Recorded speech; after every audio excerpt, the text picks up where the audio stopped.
everybody, welcome back to Planet Coaster and to the project Acacial 2. In the last episode we fixed the Boardslide station so the side panels retract properly during operation, and we expanded the surrounding city district to make the area feel more alive. Today we are closing the remaining gaps between the Boardslide and the City Line station. After all, guests don't just want to ride attractions, they also need to be well fed along the path in between. And yes, the longer I build structures, the more details I add. Window shutters, extra support beams, little side braces, yeah, you know the drill. Let's just say this building style isn't exactly helping my overall Planet Coaster time, but hey, it's all for the guests, everything for the guests. Alright, I'll be constructing several buildings today, but the interesting part will be the small park. We are slowly approaching the main path, and on the other side of it begins the Wild West area. Looking at it now, it's pretty big. Maybe too big. I think I'll need to divide it later, but that's still a while away. The Wild West area will hopefully be a bit less nature-heavy, but we still need a transition between the zones. In the northern part of the park, we used a fence to mark the boundary. Down here in the south, I don't want to continue that concept, which means we need a different kind of visual barrier. It's fine if guests get a little sneak peek into the next themed area, but they shouldn't be able to see the entire zone from here. More on that in a moment. First, we're bridging the space up to the main path with a small park, so guests coming from the Wild West area don't immediately see a wall of buildings. Let's see if that works. Anyway, let me take a quick speaking break. How about some house wipes? I'll be right back.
Here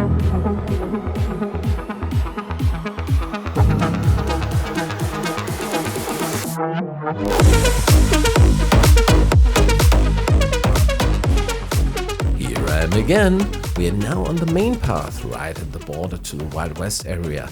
And no, I didn't create this little dip in the terrain. It was already part of the biome's design. But since it's here, we might as well use it, right? Off-screen, I placed some rocks and scenery pieces, but the main feature here will be the wall, let's call it a fence, that keeps guests from wandering into the sandy area and ruining their shoes. I'm not entirely sure about it though. The pillars above and below the wall look good, but they might be a bit too close to the mythology theme. Yeah, whatever. I'll leave them for now until I come up with something better. At least I added ground windows and pipes, so rainwater doesn't collect behind the wall. The fence! We should really call it a fence.